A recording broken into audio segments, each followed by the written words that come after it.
क्या आपने कभी सोचा है कि जो जिंदगी आप जी रहे हैं वो असली है या सिर्फ एक नकल? क्या सचमुच आप जानते हैं कि आप कौन हैं, या फिर आप भी उस भीड़ का हिस्सा हैं जो बिना सवाल किए बस चली जा रही है? अगर इन सवालों ने आपके भीतर हलचल पैदा की है तो आप बिल्कुल सही जगह पर हैं। Welcome to the reading capsule, जहां हम किताबों की गहराई में उतरते हैं, लेकिन सिर्फ पढ़ने के लिए नहीं, बल्कि समझने, जीने और बदलने के लिए। आज हम बात करेंगे ओशो की बेहद शक्तिशाली किताब जीवन सत्य की खोज की, एक ऐसी किताब जो सिर्फ ज्ञान नहीं देती बल्कि आपको खुद से मिलाने की शुरुआत कराती है। तो तैयार हो जाइए, क्योंकि इस वीडियो में हम करेंगे सत्य की खोज की शुरुआत। अध्याय 1, सत्य क्या है? ओशो की दृष्टि से ओशो अपने पहले अध्याय की शुरुआत एक बहुत ही मौलिक प्रश्न से करते हैं। सत्य क्या है? यह सवाल जितना सरल दिखता है, इसका उत्तर उतना ही गूढ़ है। ओशो कहते हैं कि सत्य को जाना नहीं जा सकता, केवल जिया जा सकता है। ये कोई विचार नहीं, कोई सिद्धांत नहीं, बल्कि एक अनुभव है। हम सब सत्य को खोजते हैं, धर्म में, विज्ञान में, समाज में, पुस्तकों में, लेकिन ओशो स्पष्ट करते हैं सत्य बाहर नहीं, भीतर है, और जब तक हम अपने भीतर नहीं झांकते तब तक हम उसे नहीं पा सकते। 1. सत्य और विचार का अंतर। ओशो बताते हैं कि हम जो सोचते हैं वह हमारा सत्य नहीं है, बल्कि वह तो समाज, शिक्षा और धर्म द्वारा दिया गया प्रोग्रामिंग है। हमारे विचार उधार लिए हुए हैं, माँ बाप से, स्कूल से, ग्रंथों से। लेकिन सत्य वह उधार नहीं होता, वह तो अंतरात्मा की आवाज होता है। विचार सीमित होते हैं, लेकिन सत्य असीम होता है। 2. सत्य को पाने का मार्ग, ध्यान और मौन। ओशो बार बार ध्यान की ओर इशारा करते हैं। वे कहते हैं, जब मन शांत होता है, जब विचारों का शोर थमता है, तब पहली बार भीतर की आंख खुलती है, और तभी सत्य का प्रथम अनुभव होता है। यह अनुभव तर्क से परे है, इसे शब्दों में बांधा नहीं जा सकता। ये उसी प्रकार है जैसे कोई मीठे आम का स्वाद खुद चखे। वह स्वाद, वह अनुभव केवल स्वयं द्वारा ही जाना जा सकता है। 3. झूठे सत्य का जाल। ओशो हमें चेतावनी देते हैं। धर्म, जाति, राष्ट्र और परंपरा के नाम पर जो सत्य परोसे जाते हैं वह अधिकतर डर, अंधविश्वास और नियंत्रण पर आधारित होते हैं। जब तक हम इन जंजीरों को नहीं तोड़ते, हम अपने सत्य के करीब नहीं जा सकते। 4. शुरुआत कहाँ से करें? ओशो कहते हैं, सत्य की यात्रा की शुरुआत स्वयं से होती है, खुद को जानने से, खुद से ईमानदार सवाल पूछने से, जैसे क्या जो मैं हूं वह मेरा असली रूप है? क्या मैं जो सोचता हूं वह मेरा अपना है? क्या मैंने कभी अपने भीतर झांका है? जो इन सवालों को गंभीरता से लेता है वही अपनी खोज की पहली सीढ़ी चढ़ता है। सत्य कोई बौद्धिक चीज नहीं, यह आत्मा का अनुभव है। ये कोई मंजिल नहीं, बल्कि एक निरंतर यात्रा है जो भीतर की ओर जाती है, ध्यान और मौन के माध्यम से।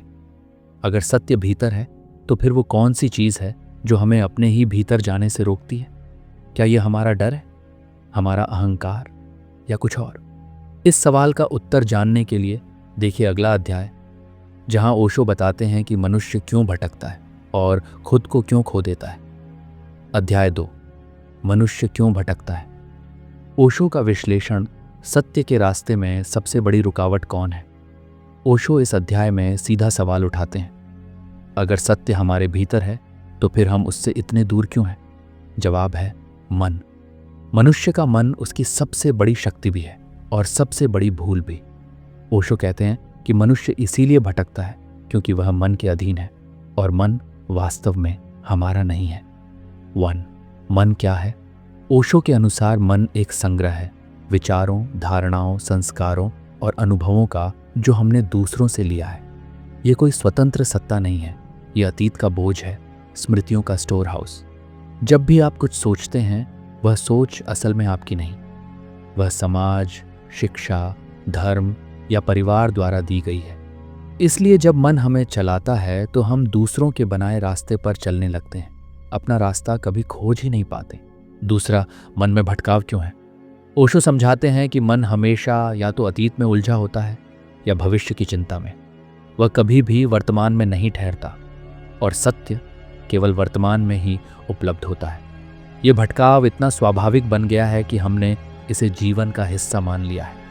लेकिन ये भटकाव ही हमें हमारे केंद्र से दूर करता है। 3. समाज और कंडीशनिंग। ओशो कहते हैं कि मनुष्य को जन्म के साथ ही एक रेडीमेड माइंड दे दिया जाता है। उसे बताया जाता है क्या सही है, क्या गलत है, किससे डरना है, किसे मानना है। ये कंडीशनिंग इतनी गहरी होती है कि मनुष्य उसे अपना सत्य मान बैठता है। असल में वह केवल एक प्रोग्राम्ड मशीन बनकर रह जाता है जो सोचता है, चलता है, निर्णय लेता है, लेकिन बिना जागरूकता के। 4. जागरूकता। पहला कदम तो समाधान क्या है?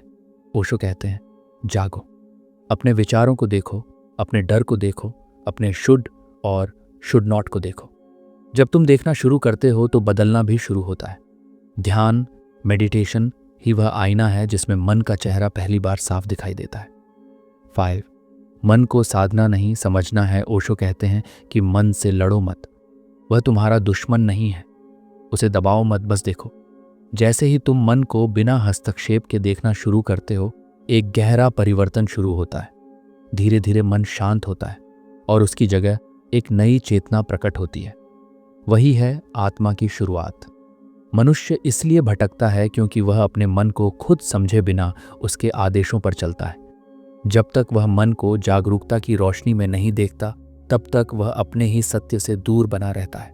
ओशो हमें आमंत्रण देते हैं भीतर झांकने का, मन को समझने का और अंततः उससे पार जाने का। अगर मन हमें भटका रहा है और हम उसकी पकड़ में हैं, तो फिर वह कौन सी विधि है, वह कौन सा मार्ग है जो हमें मन से परे ले जाकर चेतना की ओर ले जा सकता है? इसका उत्तर जानने के लिए सुनिए अगला अध्याय, जहां ओशो हमें ध्यान और आत्मज्ञान के बीच के रहस्य को खोलते हैं। अध्याय 3, ध्यान, मन से परे जाने का मार्ग। अब तक हमने जाना कि सत्य भीतर है और मन हमारे रास्ते की सबसे बड़ी रुकावट है। अब सवाल है, उस मन से पार कैसे जाया जाए? ओशो इस अध्याय में एकमात्र प्रभावशाली उपाय की बात करते हैं, ध्यान, मेडिटेशन। यह अध्याय केवल ध्यान की तकनीक पर नहीं, बल्कि उस भीतर की क्रांति पर केंद्रित है जो ध्यान के माध्यम से घटती है। 1. ध्यान क्या है? ओशो ध्यान को कोई क्रिया नहीं, बल्कि एक स्थिति, स्टेट कहते हैं। ध्यान का अर्थ है पूरी तरह सजग रहना, होश में रहना और बिना हस्तक्षेप के देखना। ये करने की प्रक्रिया नहीं, बल्कि होने की स्थिति है। जब हम केवल देखते हैं, बिना किसी निर्णय के, बिना किसी उम्मीद के, तो वही ध्यान की शुरुआत है। 2. ध्यान और विचारों का संबंध। ओशो कहते हैं जब विचार चल रहे हों तब तुम सो रहे हो, जब विचार रुक जाएं और केवल साक्षी बच जाए तब तुम जाग रहे हो। हमारा मन लगातार अतीत और भविष्य में दौड़ता है और ध्यान वही ब्रेक है जो इस दौड़ को रोकता है। ध्यान हमें इस क्षण में लाता है जहां न भय है, न दुख, न महत्वाकांक्षा, बस शुद्ध अस्तित्व है। 3. ध्यान कोई विधि नहीं, वह जीवन की शैली है। ओशो यह स्पष्ट करते हैं कि ध्यान कोई रिचुअल नहीं, कोई मंदिर या मठ में सीमित प्रक्रिया नहीं है। ध्यान तो तुम्हारी हर सांस, हर कदम, हर क्रिया में उतर सकता है। जब तुम भोजन करो और केवल भोजन पर ध्यान दो, वह ध्यान है।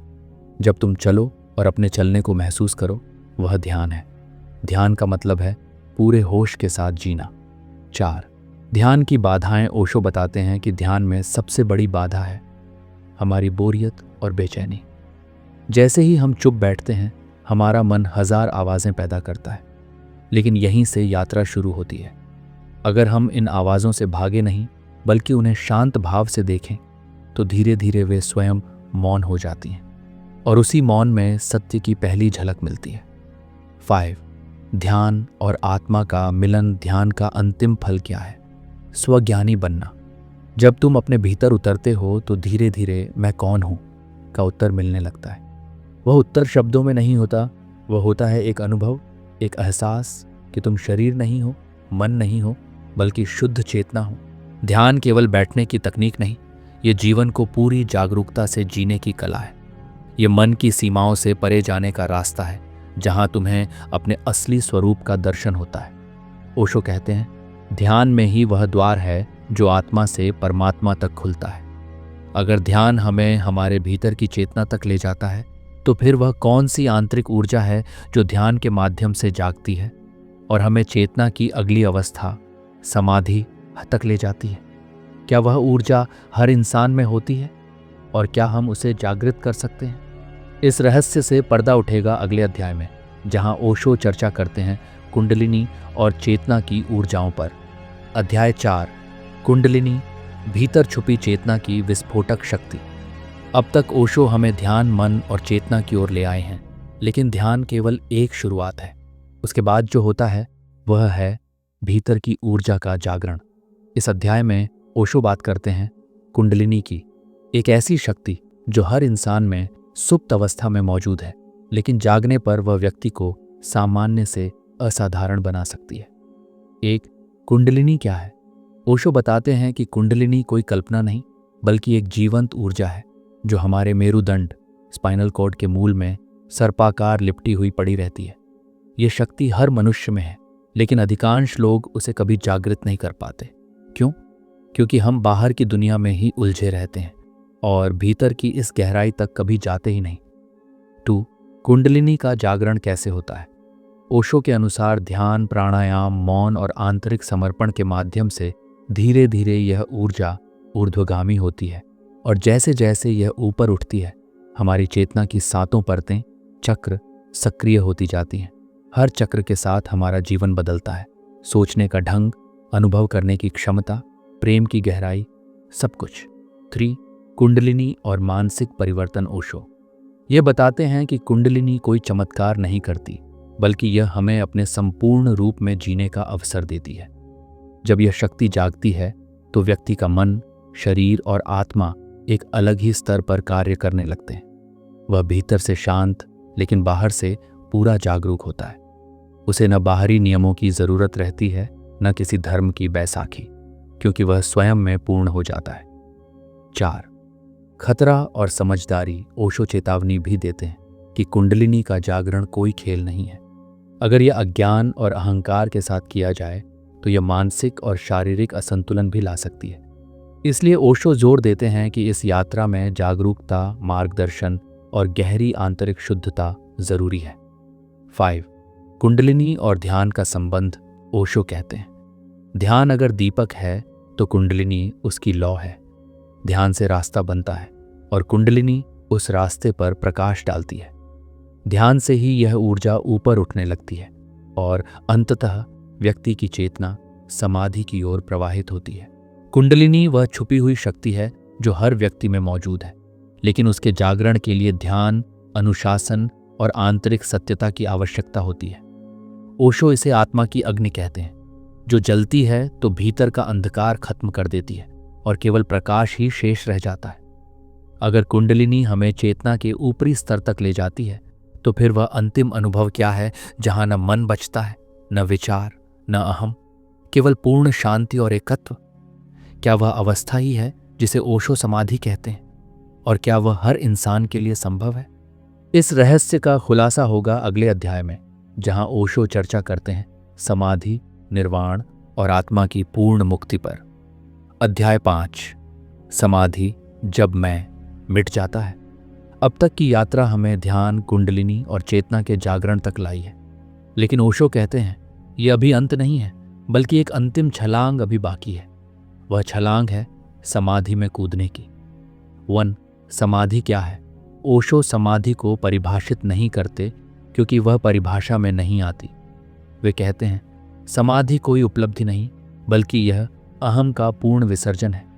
ये वह अवस्था है जहां कर्ता मिट जाता है, केवल कर्म रह जाता है, मैं समाप्त होता है और केवल मौन, शून्यता और एकत्व बचता है। ये कोई नशा नहीं, बल्कि परम जागरूकता की स्थिति है। तो समाधि का अनुभव कैसा होता है? ओशो बताते हैं कि जब व्यक्ति समाधि में प्रवेश करता है तो उसे पहली बार अपने अस्तित्व की सीमाओं का टूटना महसूस होता है। वह न शरीर होता है, न मन, न नाम, न पहचान। वह केवल साक्षी होता है, शुद्ध अस्तित्व का गवाह। समाधि में समय रुक जाता है, गति रुक जाती है और भीतर एक ऐसा मौन प्रकट होता है जो शब्दों में नहीं समाया जा सकता। 3. समाधि और मृत्यु। ओशो कहते हैं कि समाधि में प्रवेश करना मृत्यु को जीतना है, क्योंकि यहाँ व्यक्ति पहले ही अपने स्व की मृत्यु को स्वीकार कर चुका होता है। जो मरने से पहले मर जाता है वह कभी मरता नहीं। ये वह चैतन्य स्थिति है जिसे बुद्ध, महावीर और कृष्ण ने जिया। 4. समाधि और निर्वाण का अंतर ओशो स्पष्ट करते हैं कि समाधि व्यक्तिगत मौन है, जबकि निर्वाण है पूर्ण विलय। समाधि में तुम मौन में हो, निर्वाण में तुम मौन ही हो। समाधि एक द्वार है और निर्वाण उस द्वार से पार जाने की अवस्था। यहाँ तुम ब्रह्मांड के साथ एकाकार हो जाते हो, जैसे बूंद समुद्र में विलीन हो जाए। 5. समाधि के बाद जीवन कैसा होता है? ओशो कहते हैं, जो व्यक्ति समाधि को छूता है वह फिर संसार में रहता तो है, लेकिन बिल्कुल अलग स्तर पर। वह क्रोध कर सकता है, लेकिन क्रोध में नहीं होता। वह हंसता है, रोता है, प्यार करता है, लेकिन भीतर से एक गहरा मौन बना रहता है। वह संसार में होता है, लेकिन संसार उसमें नहीं होता। समाधि कोई उपलब्धि नहीं, यह स्व की समाप्ति है और पूर्ण सत्य में प्रवेश है। ओशो इसे आत्मा की अंतिम परिपक्वता कहते हैं, जहां कुछ पाने को नहीं बचता, कुछ खोने का भय नहीं रहता और केवल होने का आनंद बचता है। अगर समाधि आत्मा की पूर्ण शांति है, तो फिर प्रश्न यह उठता है, ऐसे जागृत व्यक्ति का जीवन समाज में कैसा होता है? क्या वह फिर से सामान्य जीवन जी सकता है? क्या वह प्रेम करता है, संबंध बनाता है, काम करता है, या दुनिया से कट जाता है? इस रहस्य को उजागर करेंगे अगले अध्याय में, जहां ओशो बात करते हैं जागृत व्यक्ति और समाज के बीच के संबंध पर। अध्याय 6, जागृत व्यक्ति और समाज, दो दुनियाओं का संगम। पिछले अध्याय में हमने समाधि और निर्वाण की झलक पाई। अब सवाल उठता है, क्या ऐसे व्यक्ति का कोई सामाजिक अस्तित्व भी होता है? क्या वह समाज में रहते हुए सामान्य जीवन जी सकता है? ओशो इस अध्याय में इसी पर प्रकाश डालते हैं कि आत्मज्ञान प्राप्त व्यक्ति का समाज से क्या संबंध होता है। 1. आत्मज्ञानी का समाज में स्थान। ओशो कहते हैं, समझना यह है कि जागृत व्यक्ति समाज के भीतर रहते हुए भी समाज से परिवर्तनकारी दूरी पर होता है। वह न तो दुनिया से भागता है और न ही उसमें डूबता है। वह भागीदारी करता है, लेकिन आसक्ति के बिना। वह जीता है, प्रेम करता है, कार्य करता है, लेकिन उसके भीतर एक गहरी स्वतंत्रता बनी रहती है। 2. क्या वह सामान्य कार्य करता है? ओशो स्पष्ट करते हैं कि आत्मज्ञानी व्यक्ति खेती भी कर सकता है, व्यापार भी चला सकता है, बच्चों की परवरिश भी कर सकता है, लेकिन उसमें और एक सामान्य व्यक्ति में अंतर यह होता है कि वह जागरूकता से भरा होता है। उसे न प्रसिद्धि की इच्छा होती है, न संपत्ति का मोह। वह हर कार्य को एक ध्यान के रूप में करता है। ओशो कहते हैं, जागृत व्यक्ति कर्म करता है, लेकिन करता नहीं होता। 3. संबंधों में जागृत व्यक्ति कैसा होता है? ओशो मानते हैं कि आत्मज्ञानी व्यक्ति अत्यंत प्रेमपूर्ण होता है, क्योंकि उसके भीतर अब कोई डर, कोई अपेक्षा नहीं बचती। वह दूसरों को स्वतंत्रता देता है, क्योंकि अब उसे किसी पर अधिकार जमाने की जरूरत नहीं। उसका प्रेम शुद्ध होता है, बिना मांग के। वह न जलता है, न ईर्ष्या करता है, क्योंकि उसका अहम पूरी तरह मिट चुका होता है। 4. समाज से उसका टकराव क्यों होता है? ओशो यहाँ एक कटु लेकिन सच्चा बिंदु उठाते हैं कि आत्मज्ञानी व्यक्ति अक्सर समाज के लिए असहज होता है, क्योंकि वह प्रश्न पूछता है, झूठ को चुनौती देता है और रूढ़ियों को तोड़ता है। समाज स्थायित्व चाहता है, जबकि आत्मज्ञानी चेतना का आंदोलन होता है। इसलिए बुद्ध को निकाला गया, ईसा मसीह को सूली दी गई, सुकरात को विष पीना पड़ा, क्योंकि ये लोग सत्य के प्रतिनिधि थे और समाज अक्सर सत्य से डरता है। 5. फिर भी वह समाज को सबसे ज्यादा देता है। ओशो कहते हैं, जागृत व्यक्ति ही समाज को दिशा दे सकता है। वही समाज को एक नई दृष्टि, नई चेतना और नया प्रेम दे सकता है। वह कोई आंदोलन नहीं चलाता, लेकिन उसका अस्तित्व ही परिवर्तन है। वह चलता है तो मौन भी शिक्षा बन जाता है। वह बोलता है तो हर शब्द ध्यान का दीपक होता है। एक आत्मज्ञानी व्यक्ति समाज से भागता नहीं, बल्कि उसके भीतर रहकर उसे चेतना का बीज देता है। वह अलग दिखाई नहीं देता, लेकिन उसका जीवन इतना शुद्ध, स्पष्ट और मौन होता है कि जो भी उसके पास आता है कुछ न कुछ बदल कर लौटता है। अब जब हम जान गए कि आत्मज्ञानी समाज में रहते हुए भी अलग तरह से जीता है, तो अगला प्रश्न यह उठता है, क्या हर व्यक्ति इस अवस्था तक पहुंच सकता है, या यह केवल विशेष लोगों के लिए ही संभव है? क्या एक सामान्य गृहस्थ भी आत्मज्ञान की ओर जा सकता है, या इसके लिए सब कुछ त्यागना ही पड़ेगा? इस प्रश्न का उत्तर मिलेगा अगले अध्याय में, जहां ओशो बताएंगे, क्या आत्मज्ञान हर किसी के लिए संभव है? अध्याय 7, क्या आत्मज्ञान सभी के लिए संभव है? अब तक की यात्रा में हमने ध्यान, कुंडलिनी, समाधि और आत्मज्ञानी व्यक्ति के सामाजिक जीवन को समझा। लेकिन अब सवाल सीधा और बहुत व्यक्तिगत है, क्या हम भी आत्मज्ञान को पा सकते हैं? 1, आत्मज्ञान कोई विशेषाधिकार नहीं। ओशो शुरुआत ही इस स्पष्ट कथन से करते हैं, आत्मज्ञान कोई विशेष आत्माओं के लिए आरक्षित नहीं है। यह उतना ही स्वाभाविक है जितना एक बीज का पेड़ बनना।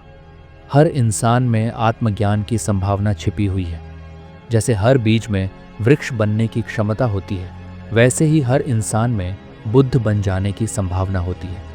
फर्क सिर्फ इतना है, कितना ध्यान, साहस और समर्पण है उस संभावना को जगाने में। दूसरी बाधाएं क्या हैं? ओशो मानते हैं कि आत्मज्ञान के मार्ग में सबसे बड़ी रुकावटें बाहरी नहीं बल्कि आंतरिक होती हैं। आत्मभ्रम, हम वही नहीं हैं जो सोचते हैं। आसक्ति, वस्तुओं, संबंधों और मान सम्मान से चिपके रहना। डर, विशेषकर मृत्यु का भय और अकेले होने की असहजता। अनुकरण, किसी और के रास्ते पर चलना अपने भीतर झांकने की बजाय। इन बाधाओं को तोड़े बिना कोई आत्मज्ञान की ओर नहीं बढ़ सकता। 3, क्या गृहस्थ भी आत्मज्ञानी हो सकता है? ये प्रश्न विशेष रूप से रोचक है। ओशो इसका उत्तर स्पष्ट और क्रांतिकारी ढंग से देते हैं। हाँ, बिल्कुल हो सकता है। वे कहते हैं कि आत्मज्ञान का विवाह, संतान, व्यापार या सामाजिक भूमिका से कोई विरोध नहीं है। महत्वपूर्ण है तुम्हारा आंतरिक दृष्टिकोण। क्या तुम जाग कर जी रहे हो? क्या तुम हर पल को सजग होकर अनुभव कर रहे हो? क्या तुम जीवन को पूरी तरह देख और समझ रहे हो? अगर हाँ, तो तुम घर में रहकर भी बुद्ध हो सकते हो। 4, आत्मज्ञान और सहजता। ओशो समझाते हैं कि आत्मज्ञान कोई लक्ष्य नहीं बल्कि स्वाभाविक अवस्था है। तुम्हें कुछ बनना नहीं, बल्कि जो तुम हो वही पूरी तरह देख लेना है। जिस दिन तुमने अपने भीतर झांका और बिना किसी झूठ के पूरे मौन से खुद को देख लिया, वहीं से बोध की शुरुआत होती है। 5, क्या कोई विधि है आत्मज्ञान के लिए? ओशो कहते हैं कि कोई एक विधि नहीं, क्योंकि हर व्यक्ति की प्रकृति अलग है। लेकिन वे कुछ सार्वभौमिक सूत्र देते हैं। ध्यान, स्वयं के साक्षी बनो। मौन, बाहरी शोर से हटो। प्रेम, लेकिन बिना स्वार्थ के। जवाबदेही, अपने जीवन के लिए पूरी जिम्मेदारी लो। सत्य, अपने भीतर और बाहर झूठ से मुक्त हो जाओ। ये सूत्र मार्ग नहीं बनाते बल्कि भीतर की रोशनी जगाते हैं। अध्याय 7 का सार हर व्यक्ति में आत्मज्ञान की संभावना है। ये कोई चमत्कार नहीं बल्कि चेतना के साथ जीने की कला है। ओशो कहते हैं, जब तुम अपने आप में लौट आते हो तो वही पल आत्मज्ञान का होता है। तो दोस्तों, हमने आज ओशो की कालजयी पुस्तक जीवन सत्य की खोज के माध्यम से एक ऐसी यात्रा की जो केवल विचारों की नहीं, चेतना की यात्रा थी। ये कोई सामान्य किताब नहीं थी, ये एक दर्पण थी जिसमें हमने स्वयं को देखा, पहचाना और पहली बार अपने भीतर उतरने की कला सीखी। हर अध्याय ने हमें एक नए मोड़ पर लाकर खड़ा किया। पहले अध्याय ने झकझोरा कि हम जी तो रहे हैं, लेकिन क्या सच में जी रहे हैं? हमने जीवन को समस्या मानकर उससे भागना सीखा, जबकि ओशो ने बताया कि जीवन कोई पहेली नहीं, एक प्रवाह है, एक अनुभव है। दूसरे अध्याय में हमें यह एहसास हुआ कि मृत्यु से भागना स्वाभाविक नहीं, बल्कि हमारी चेतना की गहराई की कमी है। ओशो ने स्पष्ट किया कि जब तक मृत्यु को नहीं समझा जाएगा, तब तक जीवन अधूरा ही रहेगा। तीसरा अध्याय ध्यान की चर्चा करता है। ध्यान न कोई मुद्रा है, न कोई विधि। ये एक दृष्टिकोण है, अपने भीतर उतरने की हिम्मत है, जहां बाहर की भीड़ नहीं, भीतर का मौन होता है। चौथा अध्याय हमें बताता है कि हम सबके भीतर एक कुंडलिनी ऊर्जा सोई हुई है, जो चेतना का विस्फोट कर सकती है, अगर हम उसे जागरूकता से छूना सीखें। पांचवें अध्याय में समाधि की चर्चा थी। ओशो बताते हैं कि समाधि कोई चमत्कार नहीं, यह स्वाभाविक परिणति है उस व्यक्ति की जो पूर्ण रूप से जाग गया है। छठा अध्याय ने हमें आत्मज्ञानी की सामाजिक भूमिका को समझाया, कैसे एक बोधिसत्व समाज में रहकर भी समाज की चेतना से ऊपर उठ चुका होता है। वह न तो सन्यासी होता है, न गृहस्थ, वह सिर्फ जागरूकता का प्रतीक होता है। सातवें अध्याय में यह भ्रम तोड़ा गया कि आत्मज्ञान किसी विशेष के लिए है। नहीं, यह हम सबके भीतर संभव है, बस जरूरत है साहस, मौन और स्वयं से मुठभेड़ की।